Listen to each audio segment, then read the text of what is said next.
Efesios capítulo número 5, verso 17 y 18.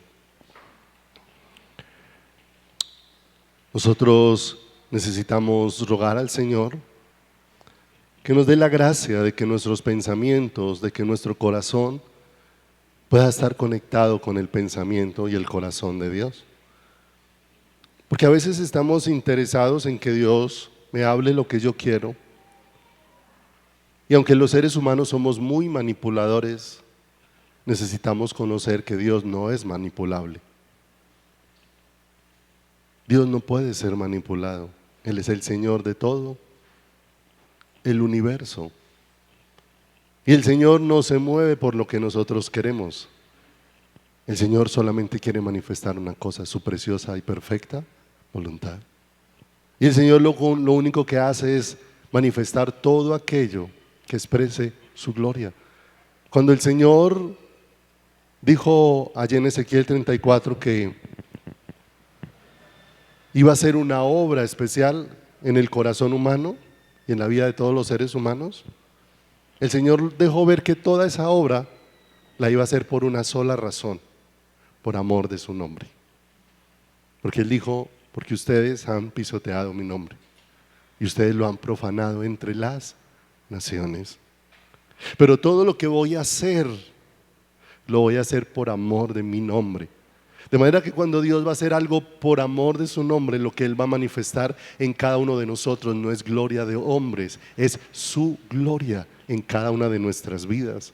Y es donde la iglesia necesitamos entender, porque la Escritura dice que si pues hemos resucitado con Cristo, busquemos las cosas de arriba donde está Cristo sentado y no las de la tierra, porque cambia la dirección de nuestra vida. Cuando estábamos sin Cristo, estábamos tratando de buscar la respuesta a nuestra vida en las cosas terrenales, pero ninguna de las cosas creadas puede responder a la necesidad del corazón humano. Solo el Creador puede ser la respuesta. De manera que Dios, por medio de su Espíritu, nos ha hecho nacer de nuevo y nos ha hecho nacer de lo alto para ahora direccionar nuestros corazones y ponernos, aunque estamos en esta tierra, nos pone en búsqueda de las cosas celestiales. Por eso el Señor dijo que aunque estamos en este mundo, no somos de este ¿qué? No somos de este mundo, porque ahora tenemos una ciudadanía celestial.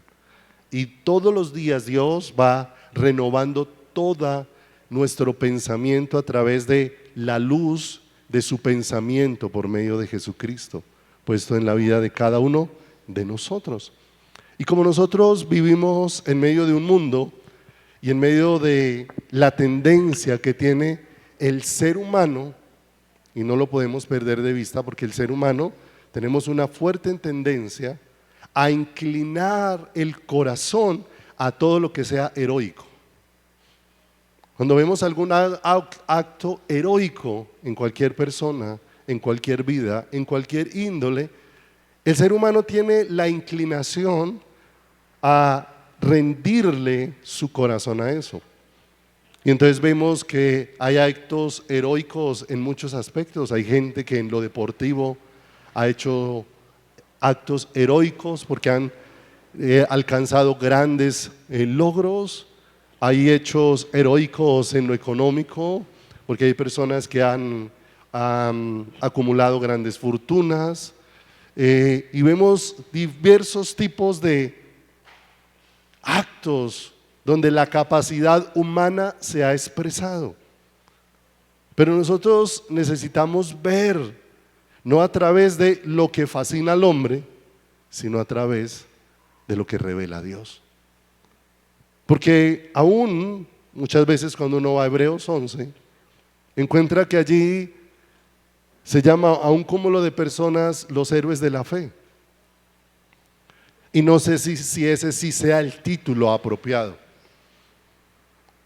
porque héroe es el que ha hecho algo fuera de lo común, algo que ningún otro podía hacer, que superó la capacidad del resto. Y tal vez en cosas naturales como los deportes puede ocurrir, que la capacidad física de una persona pueda superar con creces la capacidad física de ¿quién? De otra. Pero mis amados, en la vida cristiana no hay actos heroicos de parte de los seres humanos. No hay héroes de carne y hueso. Y cuando nosotros vemos la lista que hay allí narrada en la carta a los Hebreos en capítulo 11, más que ver los actos heroicos de hombres, es poder ver toda la obra que Dios hizo en hombres frágiles que tenían toda la capacidad de ofender y de fallarle a Dios. Porque aunque la palabra de Dios dice por la fe Noé, y vemos que la fe que Dios manifestó al corazón de ellos obró en una dirección para conducir el corazón de estas personas hacia Dios. Porque vemos que la capacidad de Noé no le daba para honrar a Dios. Tenía que venir algo de Dios a la vida de Noé para que la vida de Noé fuera olor grato delante del Señor. Porque ciertamente después de un acontecimiento tan asombroso como el diluvio, y haberlo experimentado en carne propia, como lo experimentó Noé y la familia, las 8 personas que estuvieron ahí en el arca con él, y ver todos esos 120 años de un pueblo que cada vez se hizo más sordo, más necio, más descuidado, más superficial en su caminar, y que no creían a lo que Dios había dispuesto. Y ciertamente llegó el momento donde Dios cerró la puerta del arca y vino aquel diluvio y se cumplió todo lo que Dios había advertido. Aquellos 8 que están allá adentro ahora saben que lo que Dios ha dicho se cumple, y que lo que Dios decide manifestar se va a hacer sí o sí, porque no depende del ser humano, depende del que es todopoderoso. Amén. Ese Noé desciende del arca. Después de que desciende del arca, ve que todo está como nuevo. Él no descendió del arca y encontró un territorio lleno de muertos y de gente muerta, y un territorio donde todo estaba desolado y destruido. No, cuando empiezan a descender las aguas, Dios había hecho que todo estuviera para un nuevo comienzo. Todo estaba como al principio, como cuando Dios plantó a Adán y a Eva en el huerto del Edén, y les da unas palabras similares a ellos para que el deseo y la voluntad de Dios se cumplan en sus corazones. Pero vemos después a Noé embriagándose, y uno se da cuenta cómo un hombre, después de todo lo que ha visto, termina en esa condición de embriaguez. Y eso nos permite ver cómo Dios no nos está mostrando superhombres en la Biblia, sino hombres frágiles en los que se necesitaba manifestar la vida de Dios, porque esos hombres no podían producir la vida de Dios por sí mismos. Y si va recorriendo toda la Biblia de cada uno de los que hayan sido insignia en la palabra respecto a esto, vamos a encontrar lo mismo. Abraham, un hombre llamado de manera particular de parte de Dios. Abraham es escogido por Dios por pura misericordia. No me elegisteis vosotros a mí, sino que yo os elegí a vosotros. Abraham no fue elegido porque estaba en una búsqueda intensa del corazón de Dios. Abraham fue elegido cuando estaba inclinado a los ídolos en Ur de los Caldeos. Allí, inclinado a los ídolos, Dios le hace un llamado. Dios fija la mirada sobre sobre este hombre. Y vemos que este hombre sale confiando en la palabra de ¿quién? De Dios. Vete de tu tierra y de tu parentela a la tierra que yo te mostraré. Y Dios le empieza a alumbrar con la promesa del Salvador, porque en ti y en tu simiente serán benditas todas las naciones de la tierra. Y vemos que empieza un transitar de Abraham con Dios. Pero es un transitar donde Dios está obrando. No es Abraham el que está obrando, es Dios el que está obrando en Abraham. Porque vemos que el obrar de Abraham es completamente opuesto al obrar de Dios. Y eso sucede en la vida de cada uno de nosotros. Por eso nos encontramos tantas veces en aquello que explicó Pablo en Romanos capítulo 7, cuando dijo: lo que quiero hacer no lo hago, y lo que no quiero hacer, eso hago. Porque se encontró que aunque dentro de él Dios había despertado un deseo por hacer la voluntad de Dios, el hacer la voluntad de Dios no estaba en la capacidad de Pablo. En la capacidad de Pablo estaba hacer completamente lo opuesto a la voluntad de Dios. Y vemos que Abraham sale, y un tiempo adelante viene un momento de hambre. Sale de la mano de Dios, pero en un momento de hambre se desnudó la condición de ¿quién? De Abraham. No olvidemos que Abraham estaba dispuesto, y eso nos parece aterrador cuando Dios nos deja ver la naturaleza de los hombres que Él transformó. Porque Abraham estaba dispuesto a vender a su esposa, y estaba dispuesto a vendérsela al faraón. El faraón le estaba dando muchos bienes, ¿cierto? Y estaba aún dispuesto, estaba tan dispuesto el Abraham que salió de Ur de los Caldeos e iba hacia la tierra prometida a vender a su esposa, que Dios mismo tuvo que intervenir y poner freno a lo que Abraham ya tenía decidido en su corazón. Porque Abraham se le manifestó en sueños al faraón y le dijo: no me tocas a Sara. Y después el faraón lo llama y le dice: ¿por qué no me dijiste desde el principio que era tu esposa? Y si vamos pasando, encontramos a un Moisés, que también Dios no lo muestra como un hombre perfecto, sino un hombre en el que Dios está haciendo una obra. Al principio se dice que Moisés era un hombre poderoso en palabra, pero después de toda la obra de Dios se dice que no había hombre más manso sobre la tierra que Moisés. De manera que al principio todo lo que se expresaba era lo que era Moisés, y al final todo lo que se expresa es lo que es Dios en Moisés. Porque la mansedumbre no la puede producir el ser humano. Jesús dijo: aprendan de mí que soy manso y humilde de corazón. La mansedumbre solamente la puede manifestar la vida de Cristo en nosotros. Y aquel Moisés que en su momento quiso hacer la obra de Dios en sus fuerzas, cuando vio a un egipcio abusando de su autoridad sobre un israelita y cometió un asesinato, y después a causa de eso tuvo que salir huyendo.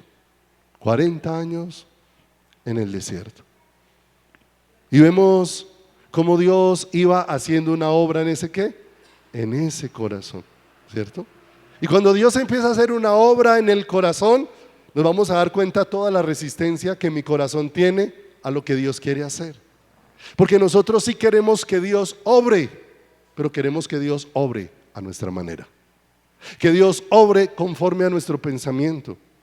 Por eso tantas veces la oración no ha sido un humillar el corazón delante de Dios, sino la oración ha sido un entrar a darle instrucciones a Dios, a decirle a Dios lo que Dios tiene que hacer, a decirle a Dios cómo yo espero que Dios lo haga, cómo yo espero que Dios lo manifieste.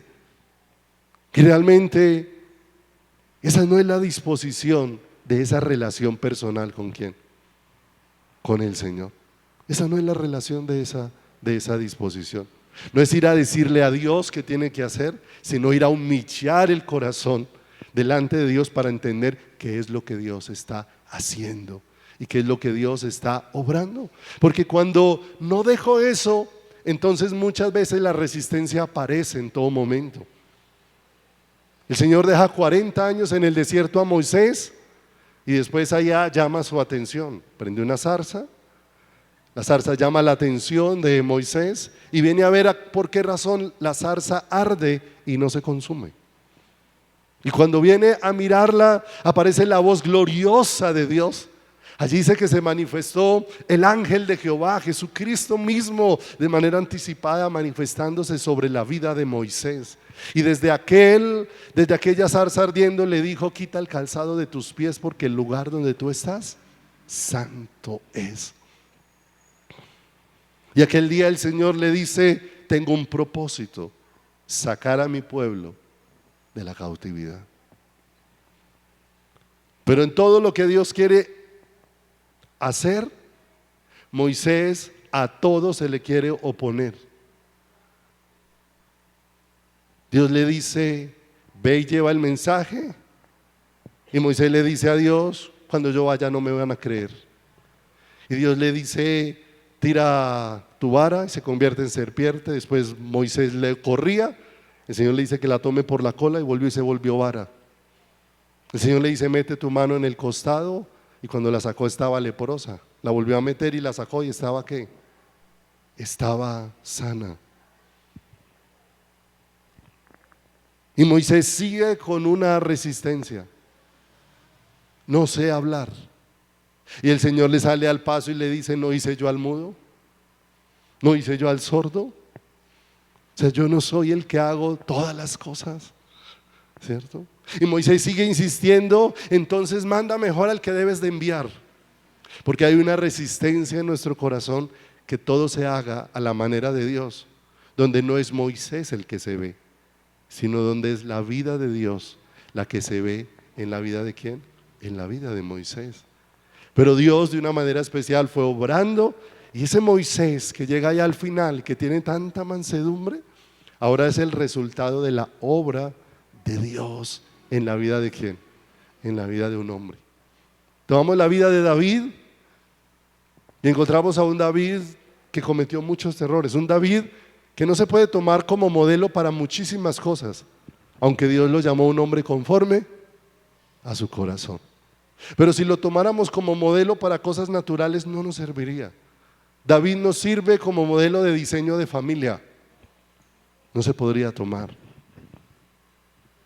Y Dios nos dejó ver también toda la condición de ¿quién? De David, para dejarnos ver que David llegó a ser un hombre conforme al corazón de Dios, no porque fue lo que se propuso David por sí mismo ser, sino que David llegó a ser un hombre conforme al corazón de Dios, porque en ese hombre se hizo toda la obra de Dios, para que la vida de David fuera olor grato delante de ¿quién?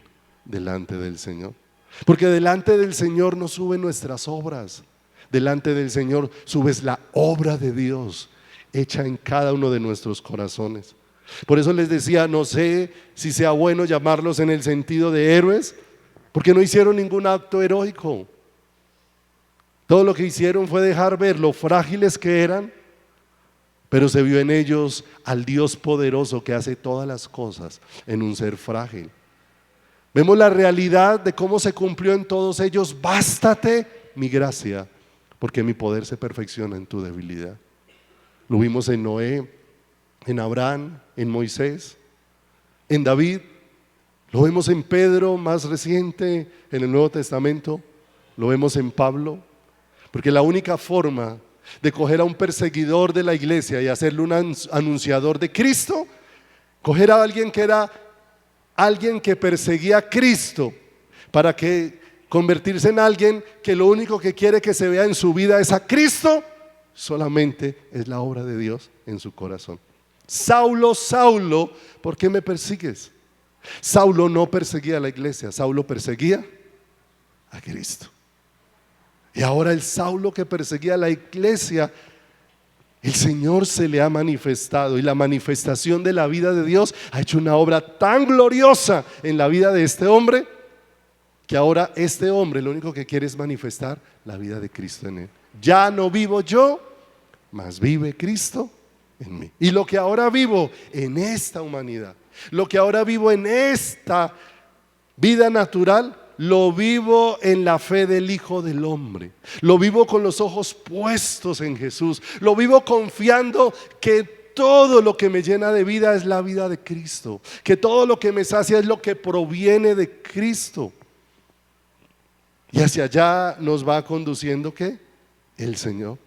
De manera que todos nosotros que somos inclinados al heroísmo humano, tenemos que cada día entender que la vida cristiana no se trata de los hechos heroicos de los seres humanos, que la vida cristiana se trata de la obra gloriosa de Dios en un ser que merecía la muerte y que había recibido como resultado de su pecado la destitución eterna de la gloria de Dios.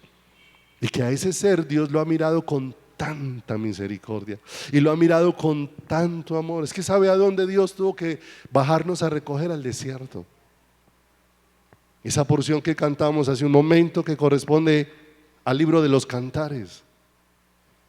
¿Quién es esta? Que sube del desierto recostada sobre su amado. ¿Y sabe qué es lo más hermoso? Eso me recuerda a otras palabras tan hermosas del Señor. Porque el Señor dijo: de aquí la llevaré al desierto. En una versión dice: y le hablaré a su corazón. En otras versiones dice: y la volveré a enamorar como al principio. La volveré a llevar en el desierto donde entienda y donde conozca que nada saciará su corazón sino yo. Que nada le llenará el alma, que nada le hará estar rebosando, que nada le hará estar completo, sino solamente yo. La llevaré al desierto para que en el desierto se desilusione de todo y en el desierto sea yo todo lo que desea. Y ahí es donde entendemos por qué Dios nos permite pasar muchas situaciones. Y muchas situaciones porque las situaciones más gloriosas del ser humano con Dios no los ha vivido en los momentos de gloria, los ha vivido es en los momentos de desierto. En los momentos de desierto donde se perdió la esperanza en todo lo natural y se puso la esperanza en todo lo celestial. Donde dejamos de mirar hacia la tierra y empezamos a mirar hacia el cielo. Donde dejamos de confiar en las cosas que tenemos o que podemos hacer y confiamos en el Dios que hace todas las cosas. Allá en el desierto Dios tuvo que llevar nuestra vida para hacernos conscientes de nuestra completa incapacidad, para desnudar nuestro corazón aún de los deseos más perversos que ni siquiera sabíamos que estaban dentro de nosotros. Tantas situaciones hacen brotar lo que hay dentro de nosotros para que nosotros podamos reconocer cuánto necesitamos humillarnos bajo la poderosa mano de Dios. Aún pequeñas circunstancias, ¿cuántas veces hacen brotar el hedor del hombre viejo en nuestras vidas? Para que nos demos cuenta que eso no es lo que Dios quiere hacer brotar de nuestras vidas, sino que Dios quiere hacer brotar allá en el desierto la vida del amado, la vida de Cristo. Porque en el desierto Dios lo que va a hacer es quitar nuestra fragancia para poner la fragancia de su Hijo. Porque dice la Escritura que nosotros somos grato olor de Cristo. Somos la dulce fragancia de Cristo que sube delante de Dios, dice la Nueva Traducción del Viviente. Y qué maravilloso y qué extraordinario todo esto cuando vamos siendo conscientes cada día de que todo lo que Dios quiere hacer manifiesto en nuestras vidas es la vida de su Hijo, que fue la que fue entregada en la cruz del Calvario. Y que todo lo que Dios quiere hacer brotar en ti y en mí, en tus pensamientos, en mis pensamientos, en tus palabras, en mis palabras, en tus acciones y en mis acciones, no es lo que yo produzco, es lo que Él produce. Y para eso me lleva al desierto, donde Él se convierta el completo deseo y anhelo de mi corazón. Efesios 5, 17. Efesios 5, 17. Continuamos sobre todo esto que hemos recibido de parte de Dios, porque no olvidemos que el Señor había dicho en uno de los evangelios, mirando a los discípulos, les dijo: les conviene que yo me vaya, ¿cierto? Porque si yo me voy, entonces vendrá el Consolador. y llamarás su nombre en Jesús, Emmanuel, que significa Dios con nosotros. Ese Jesús que estaba ahí con los discípulos, era necesario que se fuera para que al venir el Espíritu de Dios, ahora fuera el Espíritu de Dios trayendo la vida de Jesús a los discípulos. Y ya no sería Emmanuel, Dios con nosotros, sino ahora la venida del Espíritu sería ahora Cristo en nosotros. ¿Por qué les convenía? Porque íbamos a pasar a un estado mayor, donde ya no era tener a Jesús al lado, sino tener ahora la vida de Jesús dentro de cada uno de nosotros. De manera que se necesitaba entender les conviene que yo me vaya. Porque entonces vendrá el Consolador, y cada vez que Jesús habló del Consolador, del Espíritu de Dios, dice: cuando Él venga, Él los conducirá en el conocimiento de toda la verdad. ¿Y dónde Dios ha decidido manifestar toda su verdad? En la persona de Cristo. Yo soy el camino, la verdad y la vida. De manera que el Espíritu de Dios nos iba a dirigir o a guiar en el conocimiento de toda la vida que nos ha sido provista. Él no hablará por su propia cuenta, dice la palabra, sino de la misma manera que Jesús lo que oía del Padre, eso expresaba. El Espíritu iba a expresar todo lo que oía ¿de quién? De Jesús, es lo que dice ahí. Dice: Él me glorificará, porque tomará de lo mío y os lo hará saber. Qué hermoso. Porque ahora, a través del Espíritu de Dios, todo lo que el Espíritu de Dios viene a plantar en nosotros es una única y exclusiva vida, y hacerla manifiesta en nosotros. La vida de Jesús. Tenemos un gran tesoro dentro de nosotros, y dice Efesios 5:17: por tanto, no seáis insensatos. En otras versiones ahí dice necios, sino entendidos de cuál sea la voluntad del Señor. No os embriaguéis con vino, en lo cual hay disolución, antes bien, sed llenos del Espíritu, es lo que dice la palabra, ¿cierto? Y cuando habla ahí de sed llenos, está hablando, eso es todas las instrucciones que terminen en comer, tener, sed, ¿cierto? Que terminen como en ese ed, ¿sí? Se llaman verbos imperativos, que llevan juntamente con una instrucción, una orden, que es en lo que se espera que se viva, o en lo que se espera que nosotros nos manifestemos o nos expresemos. De manera que ya vimos cómo el Señor nos hace nacer de lo alto por su Espíritu, lo que le fue dicho a Nicodemo: el que no nazca de lo alto no puede ver el reino de Dios. Hemos visto cómo el Espíritu de Dios ha hecho morada en nosotros, porque somos templo del Espíritu Santo, porque no somos nuestros, porque hemos sido comprados a precio de sangre. Dice: glorificad a Dios en vuestro cuerpo y en vuestro espíritu, los cuales son de Dios. El Espíritu ha sido puesto como un sello en nuestras vidas, como la garantía de que le pertenecemos a Dios. Y hemos recibido el bautismo del Espíritu, que tiene que ver cómo el Espíritu nos tomó del mundo y ahora nos puso en un cuerpo, el cuerpo de Cristo. Entienda algo muy especial: cuando Dios nos dio su Espíritu, no nos cogió y nos puso en una actividad, no nos puso en un lugar, no nos puso en una ocupación, nos puso en una persona, la gloriosa persona del Señor Jesucristo. La Escritura dice que Él lo dio como cabeza a la iglesia, la cual es su cuerpo. De manera que Dios no nos puso en un lugar. No se trata de este lugar, gloria a Dios, porque aquí nos podemos reunir, gloria a Dios, porque aquí podemos unirnos juntos y podemos celebrar el nombre de Dios, podemos expresarnos cuando nos unimos juntos para levantar cántico a Dios. Cuando nos podemos reunir para que las palabras de Dios sean expuestas y podamos recibir más luz y entendimiento de parte de Dios de todo lo que Él nos ha provisto, como se oraba por la iglesia de Éfeso, para que Dios les diera espíritu de sabiduría y de revelación en cuanto al conocimiento de Él, dice la palabra.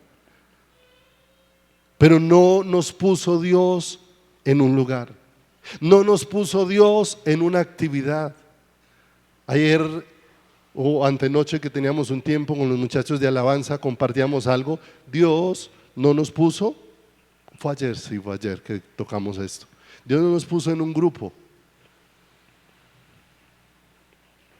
Dios nos puso en una persona, nos puso en Cristo.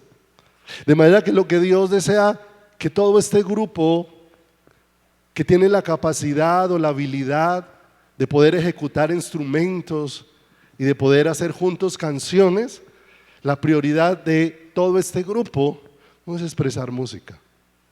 La prioridad de todo este grupo es expresar la vida de Cristo. Porque si la música que expresamos este grupo no expresa la vida de Cristo, si detrás no hay una vida que exprese a Cristo, toda esta música es como metal que retiñe. Así tengamos los mejores músicos, las mejores voces, los mejores coros y el mejor sonido. Porque lo que Dios espera cuando nos reúne a la iglesia no es ver en nosotros capacidades, dones o talentos o emociones desbordadas. Lo que Dios espera es que cada vez haya una mayor y creciente manifestación de la vida de su Hijo en cada uno de nosotros. Y eso es a lo que Dios nos trae a hacernos conscientes de esa realidad. Por eso dice, sed llenos. Y sed llenos significa que ya se nos dio una provisión. Pero estamos nosotros caminando en la provisión que ya se nos dio. Porque ese ser llenos, y veíamos un poco en estos días, viene de la palabra pleró, que no significa tanto llenar la vasija, sino que esa palabra está más relacionada con cuánto control se tiene sobre la vasija. ¿Qué es lo que está dominando tu vida? ¿Qué es lo que está gobernando tu entrar, tu salir, tu acostarte, tu levantarte? Mientras que el bautismo, la morada, el nacer de lo alto y el sello del Espíritu de Dios en nuestras vidas es algo que hace el Señor, sed llenos, es algo que hace Dios, pero se necesita de nuestra disposición. Y se necesita de nuestra disposición porque vamos a entender que en esa vida que se nos ha provisto, necesariamente el Espíritu lo que está haciendo es, la Escritura dice, mas si por el Espíritu hacéis morir las obras de la carne.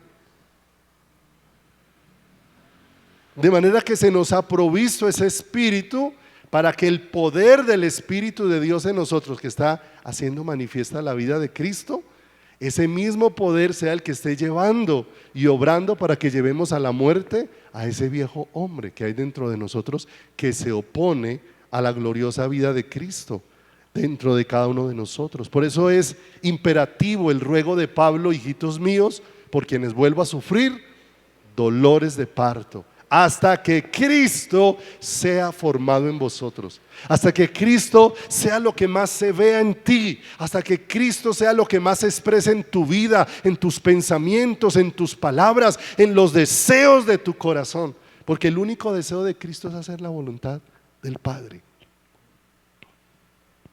No olvidemos, veíamos la semana anterior, el hombre natural no puede ni producir ni expresar la vida de Dios, ¿cierto? Por eso no podemos ser una imitación de esa vida, ¿cierto? Porque el mundo o el hombre natural, ¿qué es lo que necesita el hombre natural cuando no está entendiendo la vida de Dios? Necesita un mundo de argumentos, ¿cierto? Y sé que esto que voy a decir muchas veces choca contra el pensamiento de muchos de nosotros, pero mire, entre menos entiende una persona la vida del Espíritu, más argumentativa es esa persona. Es más argumentativa. Porque depende del mundo de los argumentos y no del mundo de la luz de Dios dentro de su caminar. Depende más de los argumentos, y muchas veces por eso entramos en discusiones que no llevan a ninguna parte, porque muchas veces se convierten en discusiones teológicas y doctrinales que no nos están conduciendo en ninguna dirección. La Escritura dice que para el hombre natural las cosas de Dios son como locura. El hombre natural las mira y parece que como que eso de la vida de Dios que se quiere manifestar en nosotros, como que no cabe en el pensamiento humano, en el razonamiento ¿qué? Humano, ¿cierto? En el razonamiento humano de una persona que no tiene el Espíritu de Cristo no cabe que cómo acaban de apedrear a Pablo, lo han dejado casi como muerto, lo han muchas veces despojado de sus bienes, ha sufrido de falsos hermanos, tantas situaciones, y que esa persona sirviéndole a Dios haya enfrentado tantas cosas y que el único deseo que quiera es servirle más a Dios. Eso para el hombre natural es una locura. O sea, ¿cómo usted le va a servir a Dios para que le quiten? ¿Cómo usted va a servir a Dios para perder? ¿Cómo usted va a servir a Dios de esa manera? Para el hombre natural eso es una ¿qué? Es una locura. Pero para aquel Pablo, cuando la luz lo alumbró, dijo: y yo con el mayor placer gastaré lo mío, y aún yo mismo me gastaré de un todo por amor de vosotros, aunque amándolos más sea amado menos. Tan hermoso eso que estaba sucediendo, que ya no era el mundo de los argumentos, ya no es el mundo si lo hago o no lo hago, es el mundo donde ese ser humano se quebró. Y cuando el ser humano se quiebra, allí es donde la gloria de Dios lo visita de una manera extraordinaria. Por eso allá en el Salmo 51 lo que expresó el salmista David fue: si tú pidieras sacrificios naturales, pues yo te daría el sacrificio que tú pidieras. Pero el sacrificio que tú quieres no es que te ofrezcamos animales, no es que te ofrezcamos cultos, no es que te ofrezcamos canciones, no es que te ofrezcamos ofrendas de dinero o de mercado, no es que te ofrezcamos todas estas. Lo que tú quieres es un corazón contrito y humillado, un corazón que se quiebra delante de Dios, para que allí donde ese corazón se quiebre, la vida del Dios resplandezca de una manera extraordinaria, resplandezca de una manera gloriosa sobre el corazón de esa persona. Y todo esto nos va llevando que ¿qué es lo que quiere producir la llenura del Espíritu de Dios en la vida de una persona? Si nosotros miramos, cuando una persona se embriaga en lo natural, embriaguez de licor, la particularidad es que la persona que se embriaga del licor pierde el control de su vida. Él está completamente seguro de que tiene el control y de que está bien, pero está descontrolado, ¿cierto? Y muchas personas cuando toman licor hacen cosas que no hacen cuando están en sano juicio. Hay personas que en sano juicio son introvertidas y cuando están bajo los efectos del licor se vuelven extrovertidas. O sea, expresan cosas que habitualmente no expresan en su condición normal. En cierta manera, la vida se les sale de control. Lo que ahora los tiene embriagados es lo que ahora los tiene controlados. Y no solamente porque una persona se vuelva extrovertida, hay gente que muchas veces es muy tranquila en sano juicio y cuando está con licor se vuelve violenta. O sea, apareció una expresión de esa persona que no se ve en términos ¿qué? En términos normales. Pero el Señor no quería que nosotros lo pensáramos en términos de la embriaguez, sino en términos del control. Cuando el Espíritu de Dios empieza a gobernar nuestras vidas, se van a manifestar cosas en nuestra vida que no se manifestarían de manera natural. Respuestas que no se manifestarían de manera ¿qué? Natural. Donde nosotros debiéramos estar completamente descompuestos, porque esa sería la facilidad nuestra. Cuando el Espíritu está obrando de una manera especial y tomando el control, hace cosas muy diferentes. Y aquí quiero que tomemos un ejemplo muy claro de la vida natural y de cosas que nosotros conocemos, porque en el último tiempo se aprovecha mucho para tomar la vida de un personaje que haya sido relevante en cualquier área, que haya sido influyente en cualquier área, y muchas veces se quiere tomar la vida de esa persona y llevarla al cine, llevarla a la televisión y hacer una serie o algo donde se vea la vida de esa ¿qué?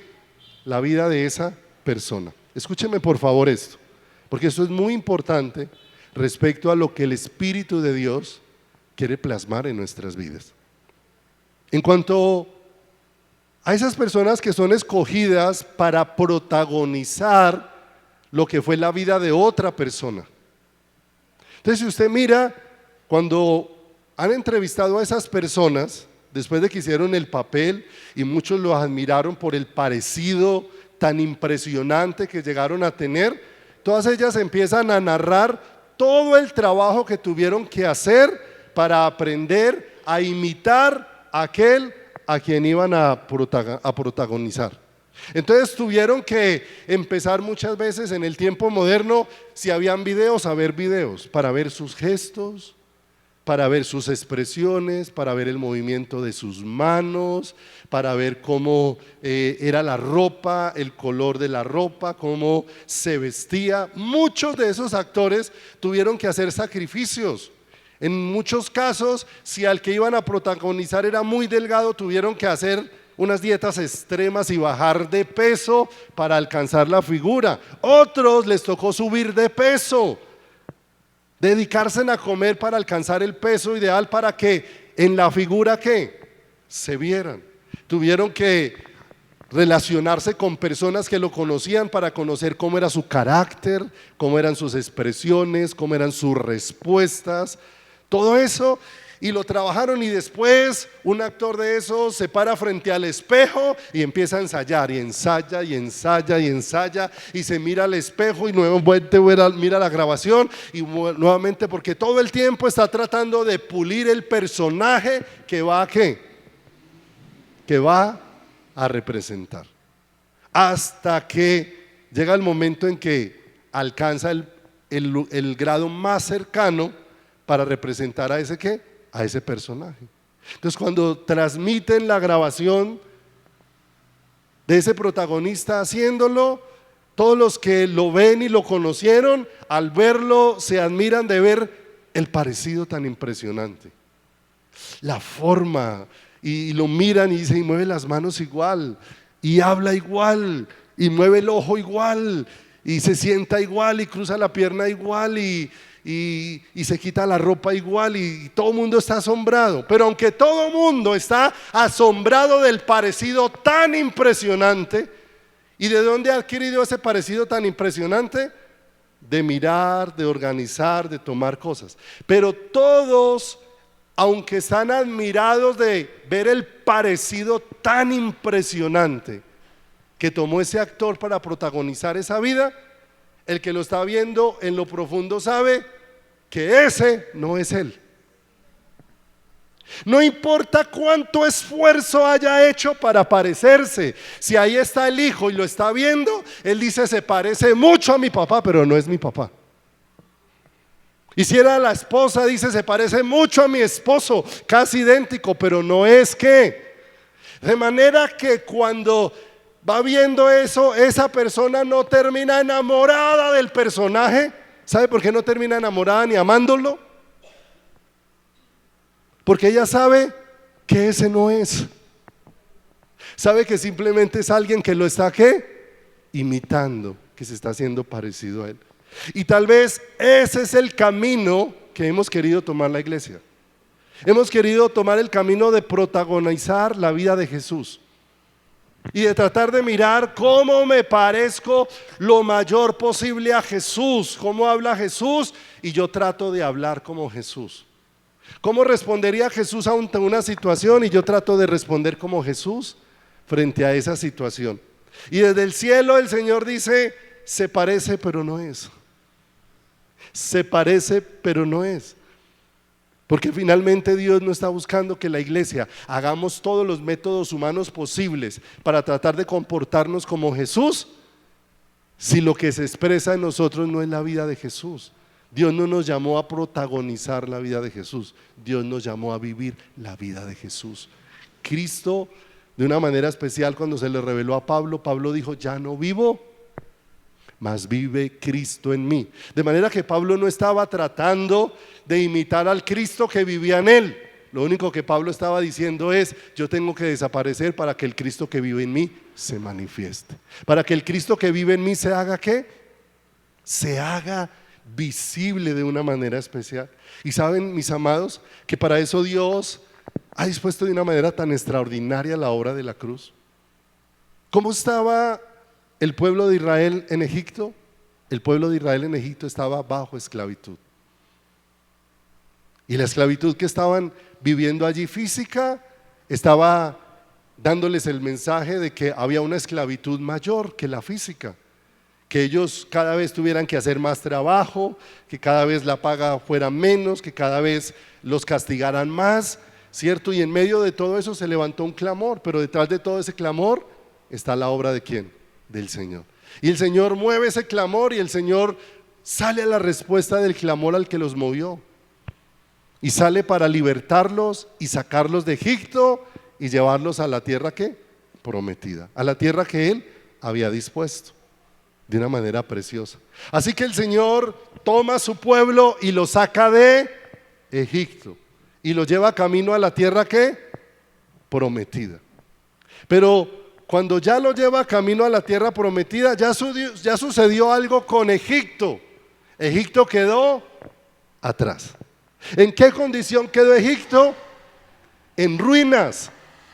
Fueron cerca de 9 meses donde vinieron juicios de Dios sobre Egipto.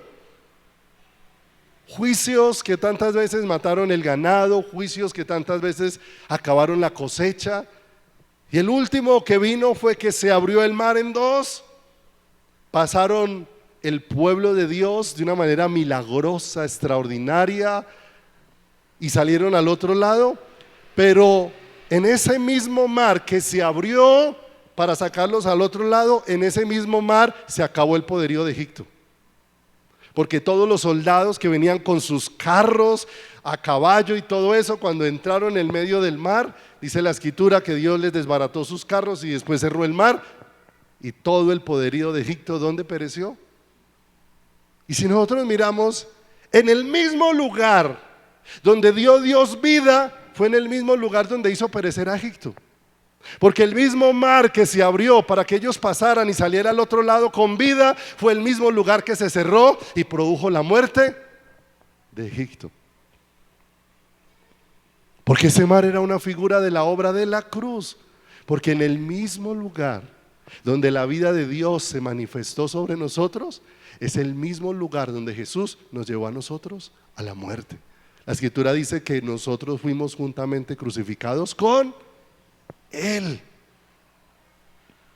Y mira lo tremendo. Ahora Dios tiene que seguir haciendo una obra en ese pueblo que ya pasó al otro lado. Van por el desierto. ¿Dónde quedó Egipto? Atrás. ¿En qué condiciones quedó Egipto? En ruinas. Pero ahora Dios tiene que hacer el trabajo más duro. Porque lo más duro no era acabar con la nación de Egipto, con el faraón. Lo más duro era sacar a Egipto del corazón de su pueblo. Y aunque Egipto físicamente había quedado en ruinas, todavía Egipto seguía vivo en el corazón de la nación de Israel. Todavía seguía vivo. Ellos iban camino a la tierra prometida, pero sus corazones iban deseando lo que había en Egipto. Y aún lo que jamás habían tenido en Egipto, aún ellos se engañaban a sí mismos respecto a lo que jamás tuvieron en Egipto, porque nadie jamás en Egipto podrá tener plenitud para su vida. El que diga que ahora en Cristo, que su vida está en Cristo y que los tiempos pasados, cuando Cristo no estaba en su corazón, fueron mejores, es un engaño para su vida.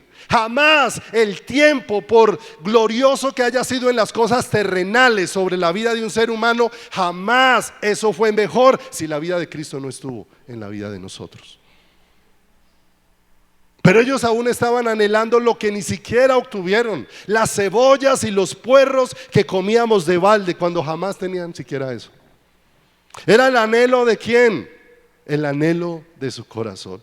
Pero el Señor tenía que enseñarles que ahora, que así como Egipto había tenido que morir en el mismo lugar donde Dios les había abierto el mar para que ellos pasaran por en medio de él en seco y salieran vivos al otro lado, ahora el Egipto del corazón tenía que pasar por el mismo lugar.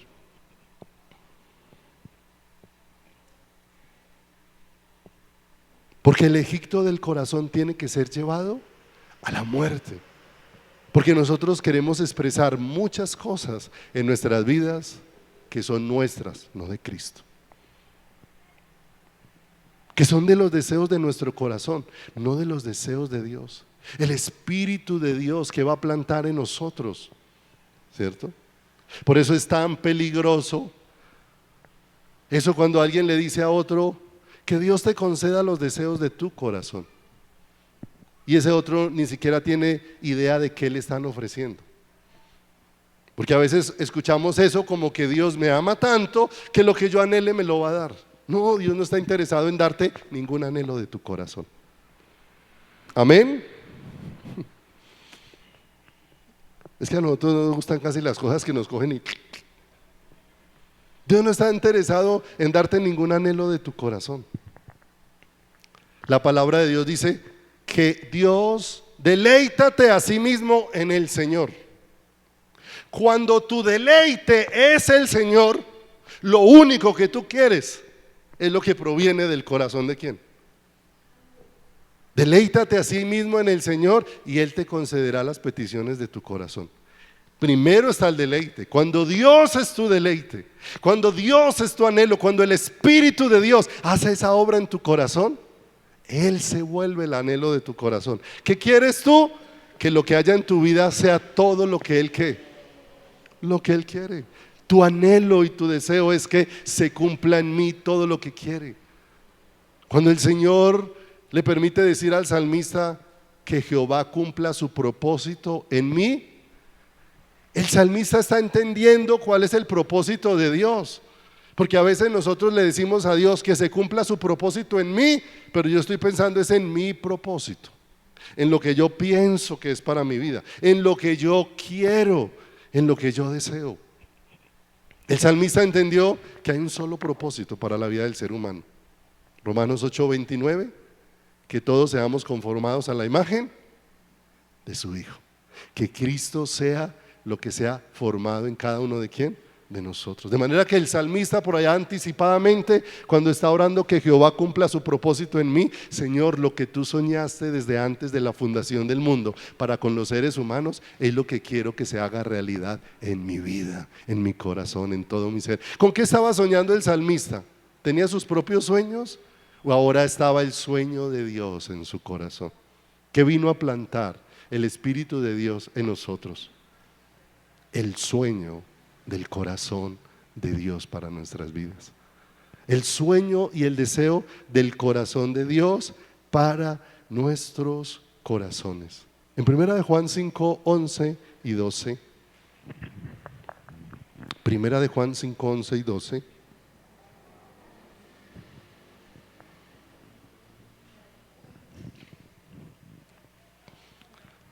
Dice: y este es el testimonio que Dios nos ha dado. ¿Qué cosa? Y este es el testimonio que Dios nos ha dado: vida eterna. Y escuche, ¿dónde está esa vida? No puede ser hallada en ningún otro lugar y en ninguna otra persona. Y esta vida está en su Hijo. Verso número 12. Mire cómo Dios lo define de manera clara y contundente. El que tiene al Hijo, el que no tiene al Hijo de Dios, no tiene la vida. Y Dios lo define categóricamente. Dios no define el que tiene medio la vida de Dios y la otra media vida es Él. No, el que tiene al Hijo de ¿quién? Al Hijo de Dios.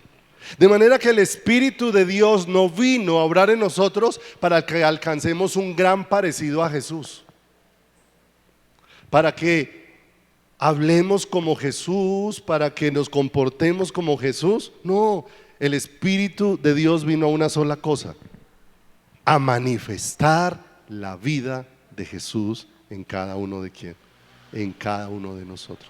A manifestar y hacer esa vida real en medio de cada uno de nuestros corazones, hacer esa vida real. Porque es imposible hacer una mezcla.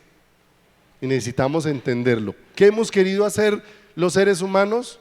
Los seres humanos hemos querido coger lo mejor del ser humano y revolverlo con lo mejor ¿de quién? De Cristo. ¿Saben que eso no es posible? Está en la idea del ser humano, pero no está en el diseño de Dios. Va conmigo a Génesis 3:22. Ya vamos a terminar por hoy. Génesis capítulo número 3, verso 22. Génesis capítulo 3, verso 22. Dice la Escritura: y dijo Jehová Dios: he aquí el hombre es como uno de nosotros, sabiendo el bien y el mal. ¿En qué condición estaba el ser humano ya? Ahí ya había pecado, ya había comido del árbol del bien y del mal. Ya ahora en el hombre había una naturaleza diferente de la de Dios. Ya en el hombre la vida de Dios no estaba. ¿Es claro? No estaba. Entonces dice el Señor: he aquí el hombre es como uno de nosotros, sabiendo el bien y el mal. Ahora pues que no alargue su mano y tome también del árbol de la vida y coma y viva para siempre. ¿Cierto? Entonces, ¿por qué causa sacó el Señor del huerto del Edén? Porque el Señor dijo: mire, en esa condición el deseo de Dios no es coger esa naturaleza y mezclarla con la naturaleza de Cristo para que podamos ser grato olor delante de Dios. El Señor dijo: no es posible que esa naturaleza pueda tomar de la vida ¿de quién? De Cristo. En esa naturaleza no se puede alargar la mano y tomar la vida ¿de quién? Y tomar la vida de Cristo. De manera que Dios lo que desea a nosotros no es una revoltura entre el hombre viejo y el hombre nuevo. Eso no es lo que Dios desea. Ni lo desea ni lo va a permitir. Por eso sacó al hombre del huerto del Edén y le dijo que no podía regresar. La única forma de que regresara a tomar del árbol de la vida era que hubiese una nueva naturaleza en él.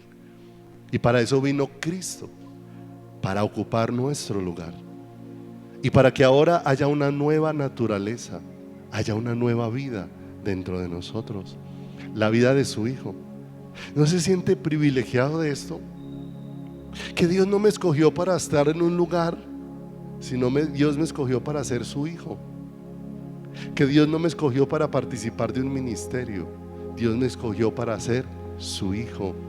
Dios no me escogió para ser parte de un culto, Dios me escogió para hacerme su hijo. Juan 1:12 dice que no hemos nacido por voluntad de carne, de sangre o de varón, sino por la voluntad ¿de quién? De Dios. Por la voluntad de Dios hemos sido hechos ¿qué? Hijos. De manera que cuando Dios me escogió para ser hijo, me puso en la vida ¿de quién? De Cristo. Y sabe que cuando Dios me puso en la vida de Cristo, en el lugar donde Dios me puso fue en su corazón. El lugar en el que Dios me puso fue en su corazón. Porque esta vieja naturaleza no tiene lugar en el corazón de Dios, pero la vida de Cristo tiene todo el corazón de Dios, porque en Él habita toda la plenitud de la deidad. De manera que no solamente es que haya quedado Egipto atrás, que ya no hagamos cosas, que ya no tomo, que ya no fumo, que ya no fornico, que ya no hago una serie de cosas que no hacía. Ya quedó Egipto atrás.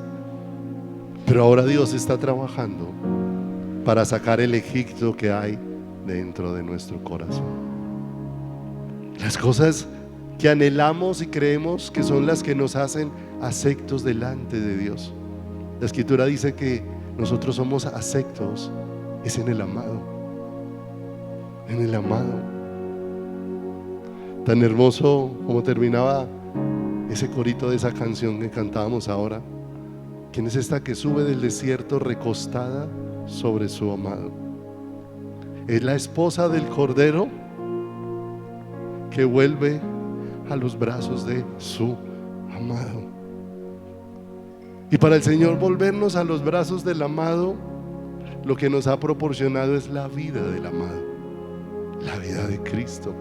De manera que tú y yo somos receptores de un tesoro que no podemos calcular el valor del precio de ese tesoro, porque es incalculable.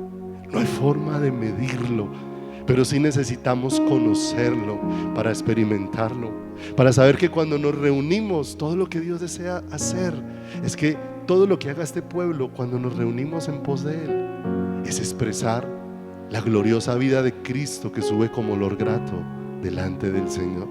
Que lo que Dios desea que vayamos a nuestros hogares a expresar sea la vida de Cristo, a nuestros trabajos, a todos los lugares.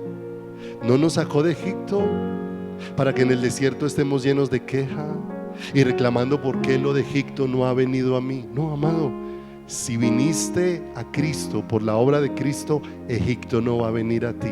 Lo que va a venir a ti es la vida de Cristo, ¿cierto? Y para que la vida de Cristo se manifieste con toda esa plenitud en tu corazón, Egipto tiene que ser arrancado del corazón. Y esa es la obra gloriosa del Espíritu. Él vino a establecer toda la verdad, a llevarnos en el conocimiento de toda esa verdad extraordinaria, gloriosa, hermosa, para que ahora le deseemos con todas las fuerzas de nuestro corazón y de nuestra vida, para que le anhelemos y le deseemos y entendamos, como dice la palabra en Romanos 8:13, porque si vivís conforme a la carne, moriréis, mas si por el Espíritu hacéis morir las obras de la carne, ¿qué pasará? Viviréis. Porque todos los que son guiados por el Espíritu de Dios, estos son hijos de Dios. ¿Y en qué nos guía el Espíritu de Dios ahí en esa porción? Nos guía a morir al viejo hombre y nos guía en la manifestación gloriosa de la vida de Cristo. Hay una sola cosa que el Espíritu de Dios quiere manifestar en nosotros, y es la vida gloriosa de nuestro Salvador. Él vino a hacer posible que la vida de Cristo se manifieste en nosotros. ¿Sabe lo hermoso de esto? El Espíritu de Dios morando en mí ha hecho posible que la vida de Cristo se manifieste en mí. Y eso es extraordinario. Por eso tenemos un gran depósito. Y por eso necesitamos conocerle, no contristarle, no entristecerle, sino que todos los días ese dominio, ese control, esa dirección del Espíritu de Dios sea la que gobierne nuestro caminar. Fuimos escogidos para Él. Pronto vendrá el amado, y el Espíritu que está dentro de nosotros, que está clamando, ven pronto. Y la novia que está llena del Espíritu, que está clamando, ven pronto. Porque ese es el anhelo de nuestro corazón. Vamos a vivir tiempos tremendos en esta época, tremendos. Tenga claro esto. Con esto termino ahora sí. Estamos a puertas de la mayor rebelión del ser humano hacia Dios. La Escritura advirtió desde el Antiguo Testamento: tinieblas cubrirán la tierra, ¿cierto? Pero juntamente con esa rebelión también va a haber otro acontecimiento, un avivamiento extraordinario de parte de Dios. Mas sobre vosotros amanecerá el sol de justicia. Mientras el mundo va a tener más oscuridad, la iglesia verdadera va a tener más luz. ¿Recuerda que pasó una de las plagas en Egipto? Que dice que mientras Egipto tuvo 3 días, creo que fueron 3 días de oscuridad y tinieblas que ni siquiera se veían las manos, dice que en la casa de los israelitas había luz. Egipto lleno de tinieblas, la iglesia llena de la luz, y la luz que va a resplandecer es la luz que resplandeció en la creación, ¿sí o no? Resplandeció la luz de la vida, que es Cristo, sobre nosotros. Pero eso también nos va a llevar a algo. Va a haber una profunda división entre el mundo y la iglesia verdadera. El mundo no va a tener nada con esa iglesia, y esa iglesia no va a tener nada con ese mundo, porque van a ser completamente, van a estar viviendo completamente en 2 reinos completamente diferentes, ¿cierto? ¿Para qué nos está preparando Dios? Para Él. Tinieblas van a cubrir el mundo, pero tenemos la esperanza de que Dios va a traer una luz y un resplandor de su gloria. Y entienda, esto no se va a dar ni en conciertos, ni en seminarios, ni en convenciones evangélicas. Esto se va a dar es en la manifestación gloriosa de la vida de Cristo sobre cada persona. Como lo dijo el Señor en los tiempos de Elías, cuando Elías, viendo cómo todo estaba oscuro, dijo: ¿y solamente yo he quedado? Y el Señor le dijo: no, me he reservado 7,000 que no han doblado su rodilla a Baal. Y este es el tiempo de los que no van a ser vistos por el mundo, pero que están siendo vistos y conocidos por Dios. Vamos a darle gracias a Dios en esta mañana.